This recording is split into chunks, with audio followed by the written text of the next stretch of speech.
Really a privilege to be here.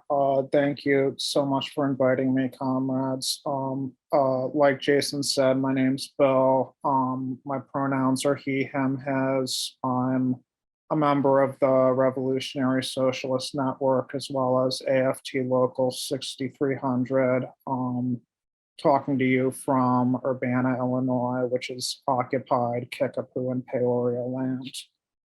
But this talk isn't about me. It's about Neil Davidson, a friend of mine, definite comrade. Didn't know him as well as many people, but since this talk was subtitled "The Life and Work of Neil Davidson," before we got into the article, the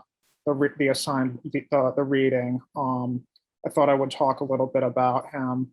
So Neil was born in Scotland in 1957. For most of his life, he was a worker in the British Civil Service in Scotland, as well as later on London, and then back in Scotland. Later on, he became well known as a Marxist writer on various topics, including from anywhere from the history of bourgeois revolutions, culture and music criticism. He wrote on all of those excellently. Transitioned to academia later in life.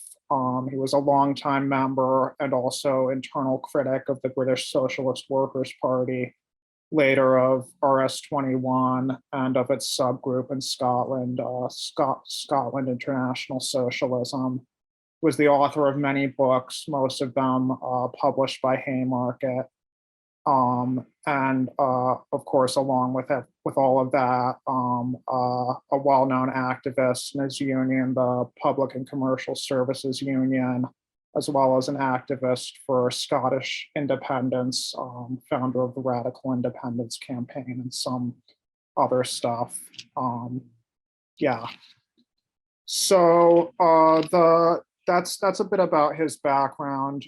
There's a lengthy interview with him from Salvage that I can post in the chat when I'm done for people who are more interested in his background, where he talks about some of this stuff. But to get to the article, so it's from this book recently published, Revolutionary Rehearsals in the Neoliberal Age, which he co-edited with Colin Barker and Gareth Dale, recently published by Haymarket. Both Neil and Colin, unfortunately, passed away before the book was published. Neil passed of a brain tumor that he got at, I believe he was 61 or 62.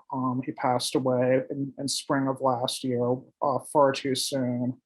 But the book it looks at revolutions or near revolutions that have happened in the neoliberal period. So basically since, if we want to set a date on it, 1989, or the collapse of the Soviet Union Eastern Bloc is when most of the rest of the book is talking about revolutionary experience across the world. Most importantly, I think the pink tide in Latin America and the Arab Spring in 2011. So I would exhort those of you who like the essay to check out the whole book and its precursor, which was just Revolutionary Rehearsals, also published by Haymarket. Won't go into that too much. But so the actuality of the revolution, that's not actuality isn't a word used much in English. He gets it from George Lukács, who I'm not going to talk about him too much either, but he was a Hungarian communist philosopher, author of a short book on Lenin called Lenin, A Study in the Unity of His Thought, published shortly after Lenin's death, in which he sort of summarizes and extends in crucial ways Lenin's thought. Lukács wrote mostly in German. Maybe actuality is sort of a word they tried to translate from that. I'm not sure. But so what does he mean by actuality? As people who have read the essay know, he talks about it in four different senses. The first of which, to quote from his essay, he says, the first sense is the expansion of the productive forces to the point where the outcome of revolution could meet human needs on the basis of equality and the associated growth of the working class, the point where it could act as the social force capable of bringing about the revolution.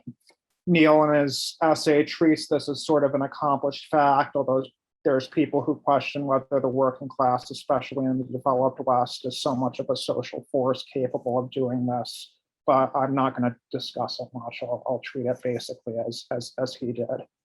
So the second sense is what he talks about in terms of actuality is revolutionary preparedness. How prepared is the working class, especially its leadership, the Revolutionary Party, to take action at a decisive point? And he said, if the first factor is objective, we don't have control over it. The second is more subjective. We do have control over it.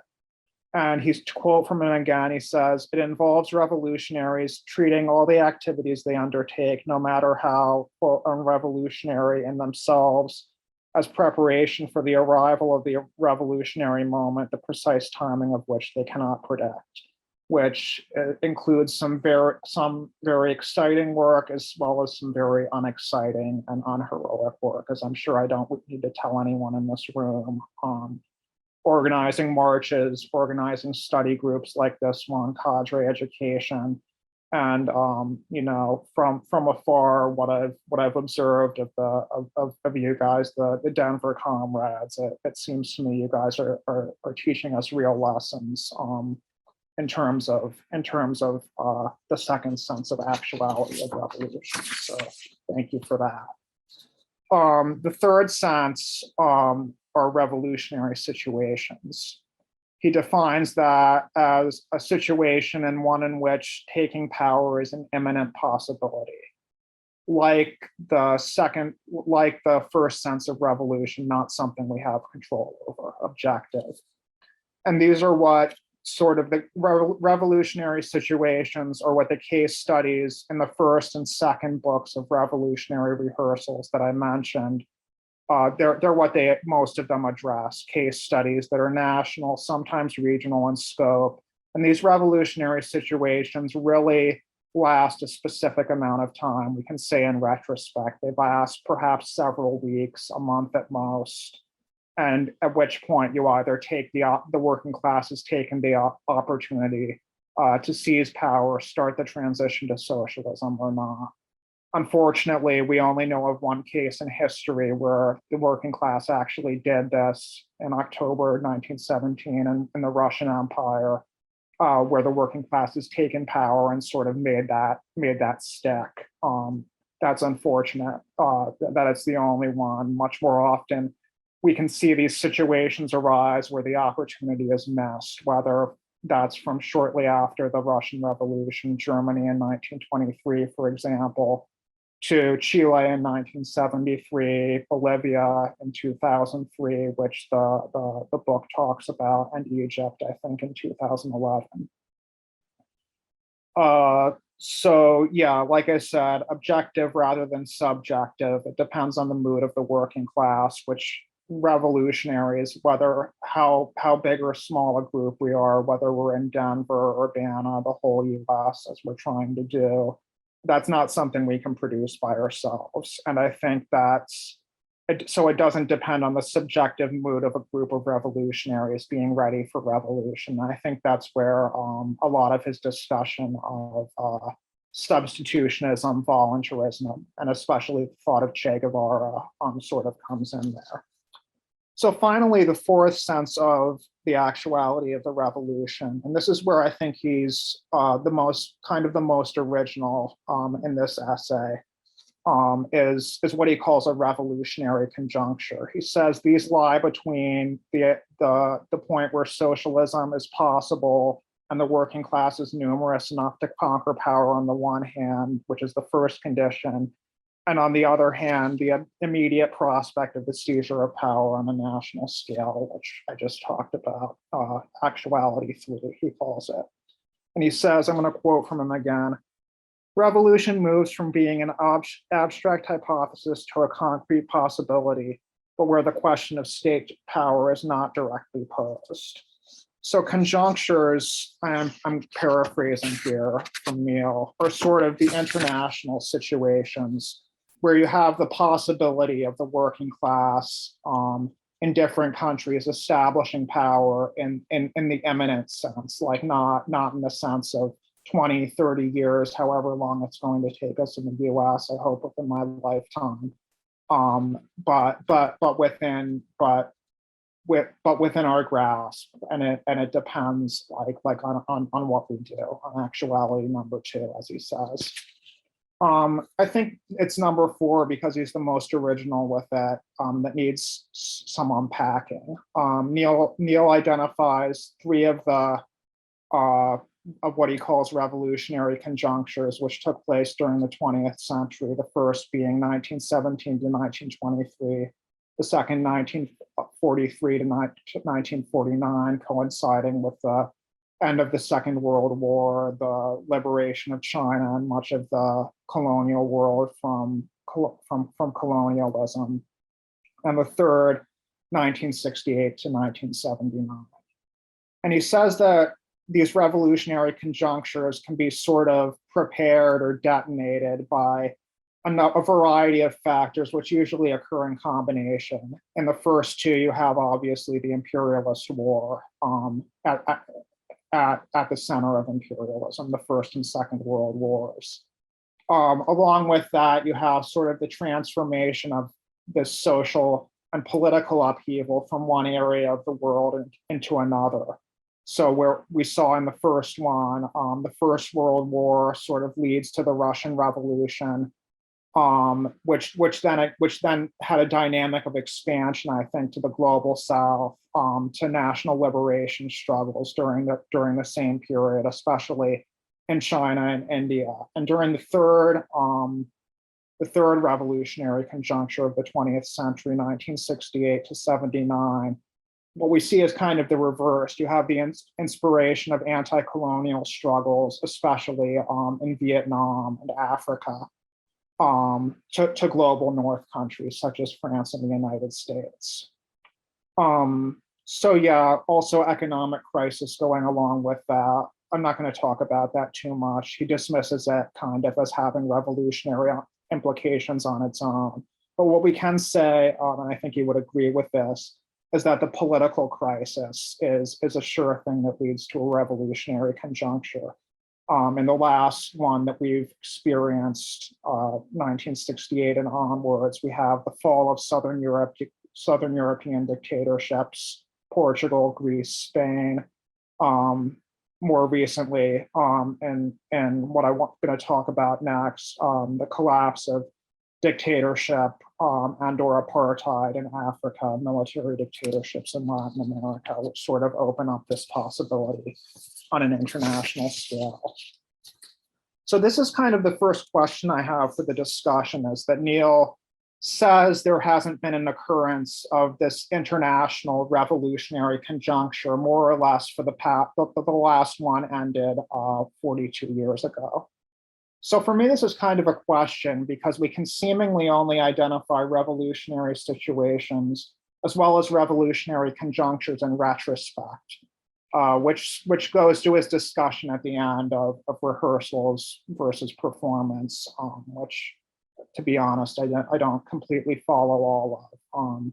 As with most things by Neil, this essay deserves rereading. And sort of as James mentioned, I'm an academic historian in my day job, and so I'm interested in sort of my work involves a lot of trying to see through the eyes of historical actors in terms of what people thought was possible at the moment. And so when I was reading this, I was thinking about it, and I was thinking whether we can take the water wars in Bolivia, 2003, Tahrir Square, Egypt, 2011, whether we can really say that they weren't these kind of revolutionary situations on the scale of 1917, on the scale of 1968. seeing as both of them had international connections, definitely, as we know in the US, especially with the Arab Spring.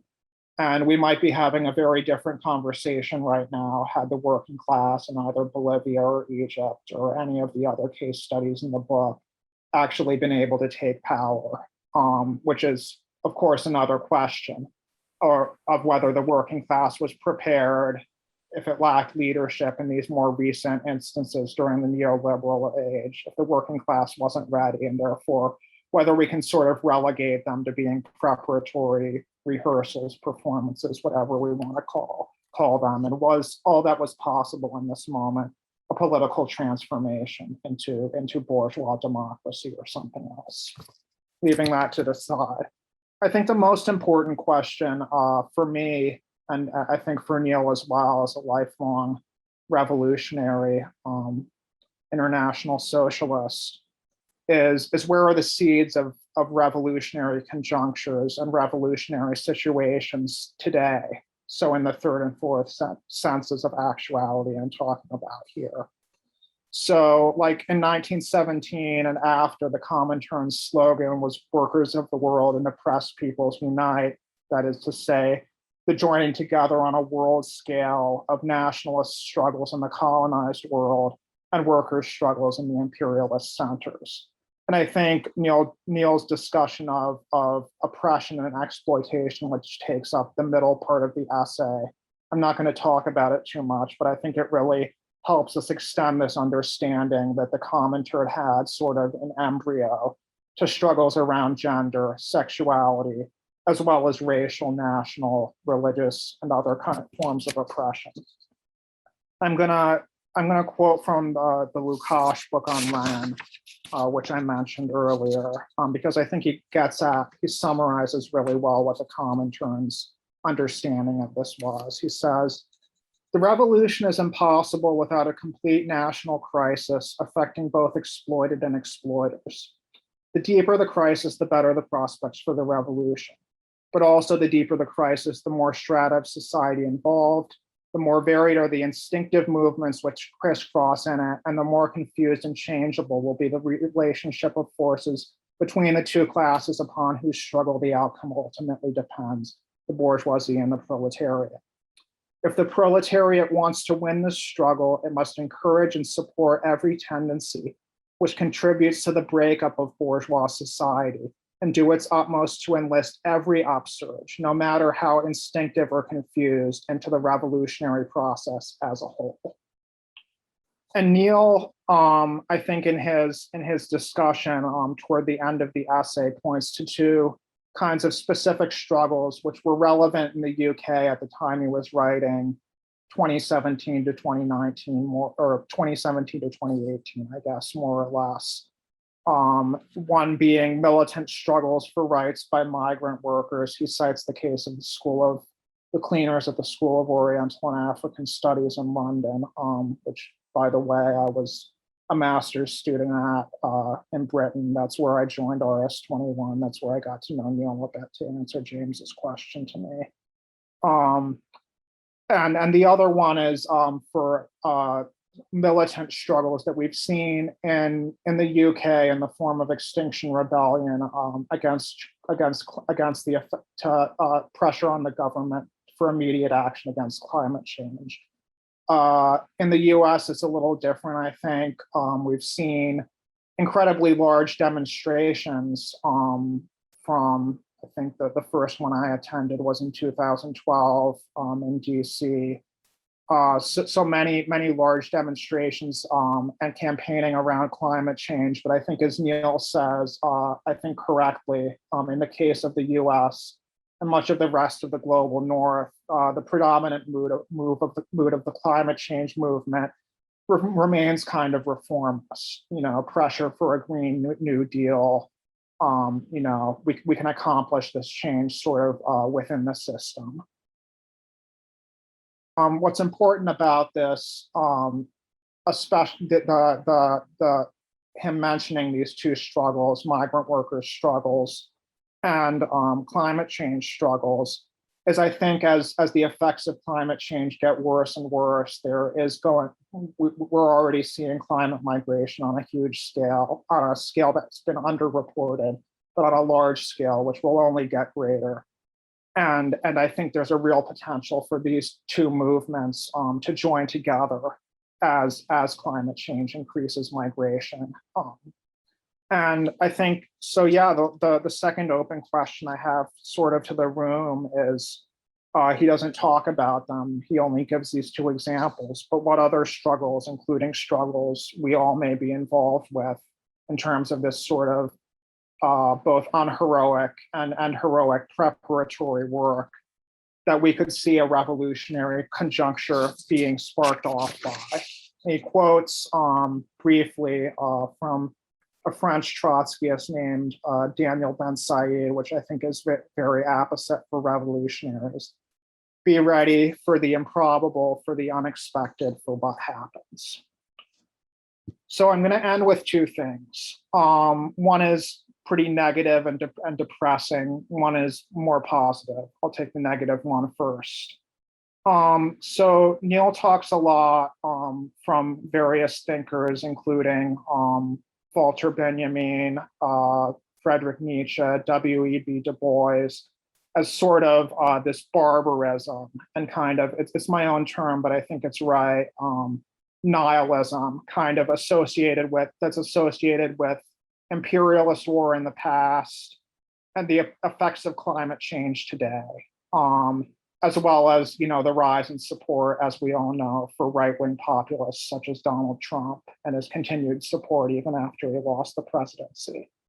So I think what we have to, and others can please pitch in on this, but I think that the fact that the prospect of from all these things means that things, before we get to a revolutionary conjuncture or situation, may get significantly worse than they are now.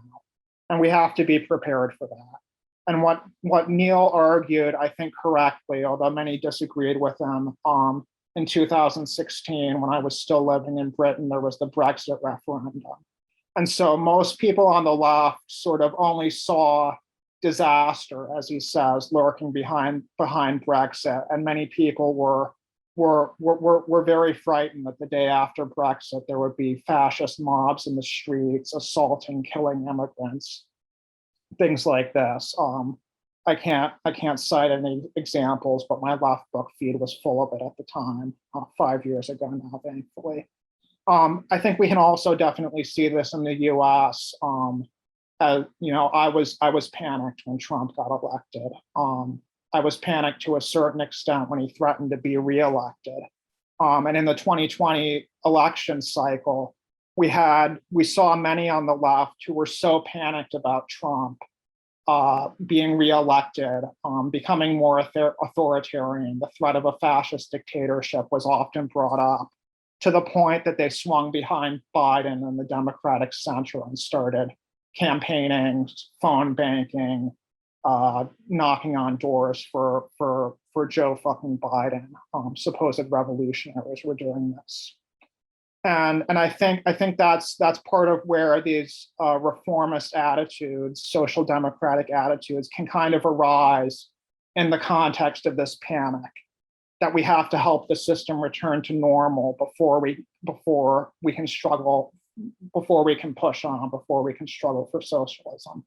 I think it's obvious why that's a kind of self-defeating sort of line of thought, but people fall into it.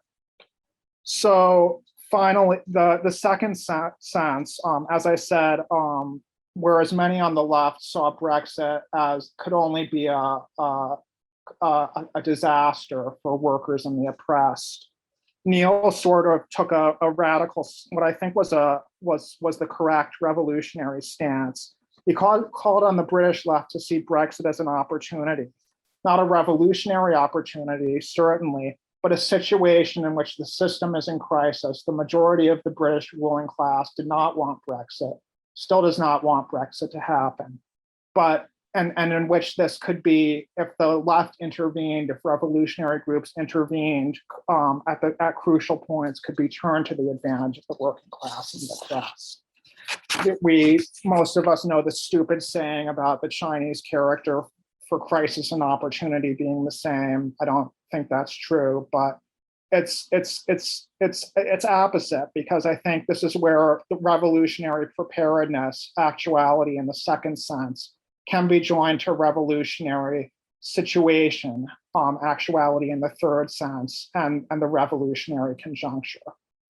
And we have to be ready in a situation where things may very well get worse, to confront our enemies, both the traditional ruling class and this sort of nihilist reactionary mood that in society that Neil describes for in the case of Trump supporters, who are happy for things to get worse as long as the oppressed are getting it worse, and who get sort of a high off that, and do get invested in that feeling to the point where they support QAnon and all these things. And I think so. I think that's a very likely possibility that kind of mood will continue, especially as the effects of climate change get worse, and in the absence of any revolutionary party or revolutionary organizations that are rooted both in the struggles of the working class and oppressed groups.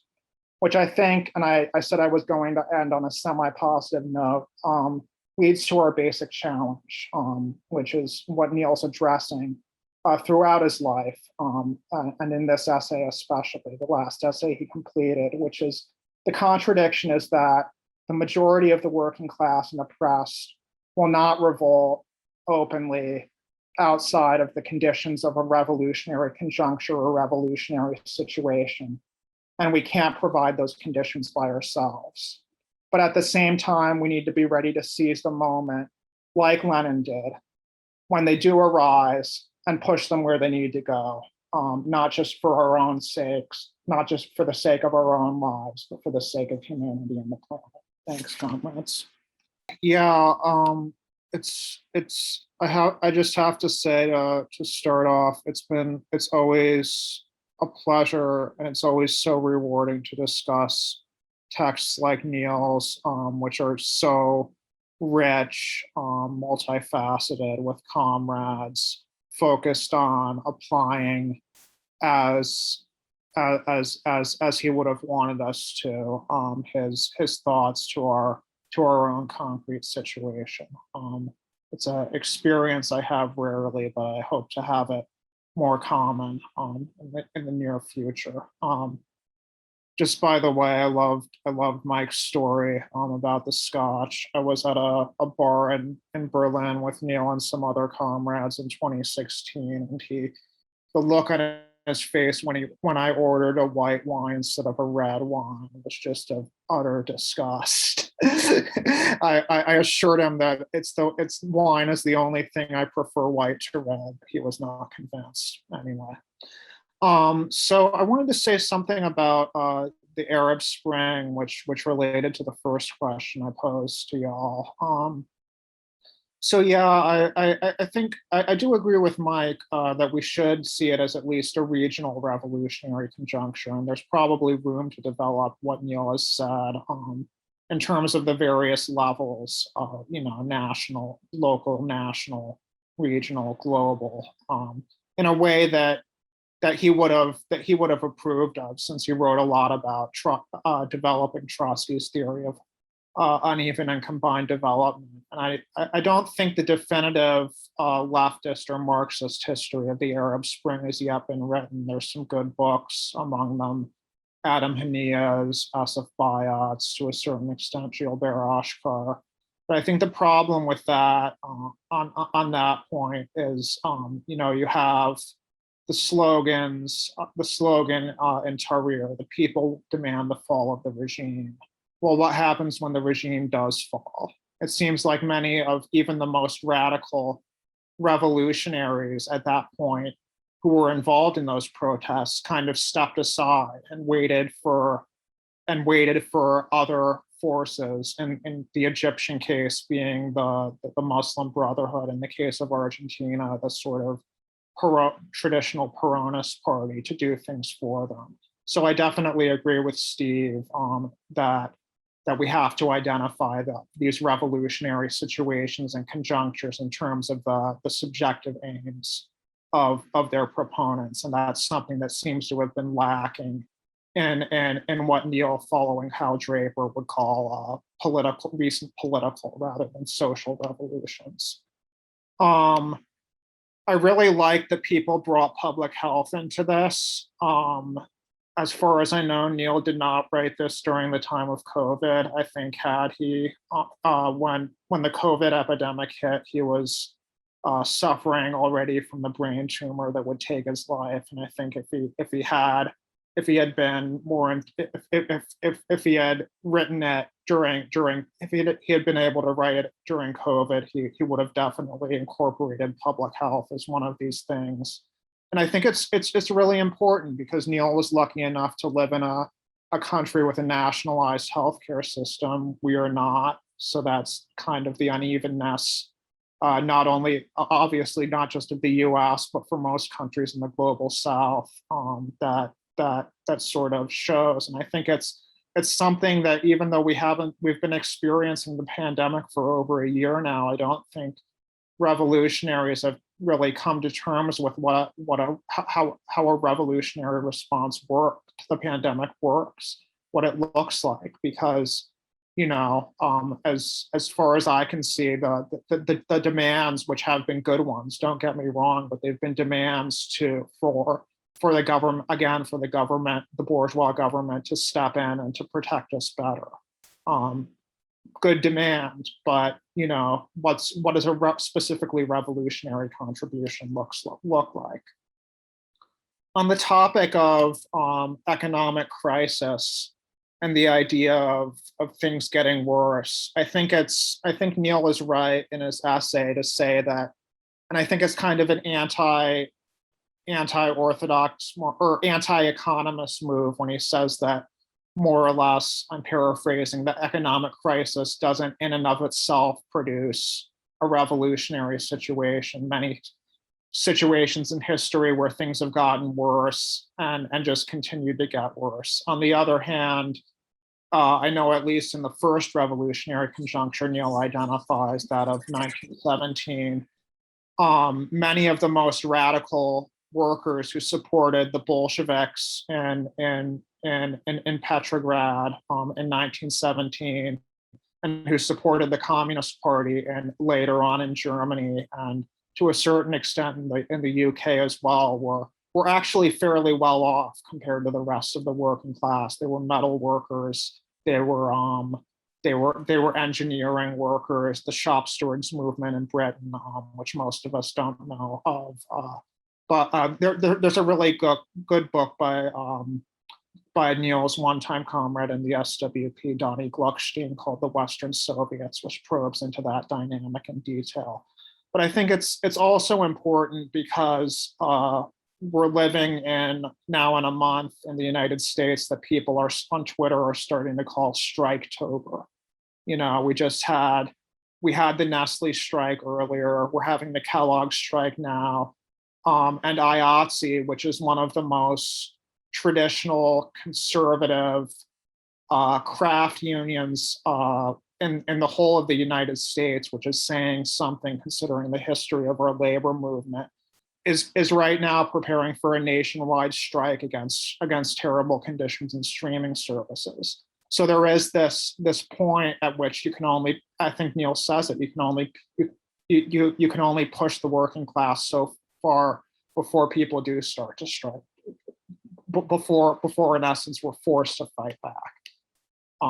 So yeah, whether last summer the George Floyd protests and riots, not protests, were a missed opportunity. Unfortunately, I'm not the best person to speak on that because of my own sort of personal and family situation. I wasn't very involved in that.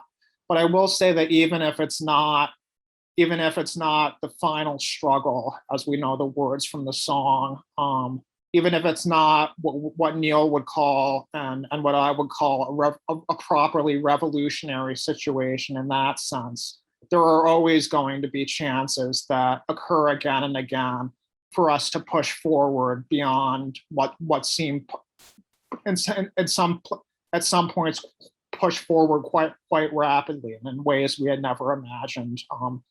Even those of us who have been revolutionaries for a long time might have been prepared for. So I guess the final thing I want to say is on this idea of revolutionary rehearsals, revolutionary performances, etc. I agree with what everyone has said, that the final determination of whether it's a rehearsal or whether it's the real thing is whether we win, which comes down, I think, and I think Neil would agree to this, to the subjective factor, to actuality, to the Revolutionary Party. And I really appreciate how Mary phrased it, that our job is to tie everything that we do in the here and now, in moments like in study groups like these, in our work, organizing marches, whatever, to the overlying political reasons we do it. That's the actuality of the revolution, as I understand it, at least in the sense that's most relevant for us. And Lenin was able to push for the revolution at the decisive moment to lead the working class to conquer power, however briefly, in the Russian Empire, not because he was a genius, although he certainly was a genius, but because he was at the helm of a large, deeply rooted party, and that he had such a keen sense of what the working class and the whole of Russia and the whole of the Russian Empire was feeling. That's what makes Lenin different from what Lenin and the Bolsheviks makes them different from the experience of, later Germany, Chile, etc. revolutionary rehearsals. And one final thing, I would like, I don't have a problem at all with people who didn't do the reading. It's been my situation plenty of times myself, but I would, if you got something out of this discussion, I would really encourage you to check out the essay and then read his book, because Neil was incredibly wide-read, as people who have read the essay know, or have read his other stuff know. It shows through in all his writings. You get like reading him, you kind of experience like a greatest hits sort of and undiscovered gems of many different writers, and whether Marxist or otherwise, he had a knack for identifying what was most important in all significant thinkers. And one of them, which he didn't quote in this article, but he did quote in another article written about bourgeois revolutions towards the very end of his life, was a quote from the French radical revolutionist Gracchus Babeuf. Francois Noël Babeuf was his proper name, who said in 1796, when the revolutionary process in France was beginning to be rolled back, the French Revolution is nothing but the precursor of another revolution, one that will be far greater, far more solemn, and which will be the last. And although that last moment is a long way off, with Denver comrades, with comrades in all of the United States and around the world to a certain extent, but especially those of us in the United States, I look forward to preparing to doing the work to prepare that moment, so we can win as part of a single organization in the very near future. Thanks.